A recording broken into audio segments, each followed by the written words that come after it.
Welcome to Pindar Poetry. We hope you learned something new. You'll start by opening the device settings so you can change measurement units immediately. Once powered and unlocked, press Menu or Settings. You don't need an app yet. Go to System or Sensors and Accessories, then find Units. This is where distance and pace live. Make sure you're in the main user profile because some profiles use separate unit settings. You're ready to choose distance units next. This is the first actionable change that immediately affects displayed values. Now you change the actual unit. Select distance or speed/distance, then pick kilometers, km. If the device shows both distance and pace options, set them to km and km/h or kilometers per hour.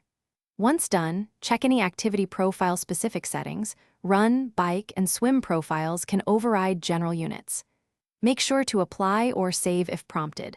Some Garmins ask for confirmation. This switch updates displayed values so your maps, distance fields, finish by saving and exiting settings so the change sticks. Start a short activity or view the main distance field to verify kilometers appear.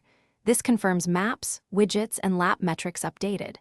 Once verified, sync with Garmin Connect to update cloud data and paired devices. If the display still shows miles, make sure you change the correct profile, restart the watch, and update firmware. Syncing again often resolves lingering conflicts. That single troubleshooting step fixes most unit mismatches. Thanks for watching. Consider subscribing if we helped you.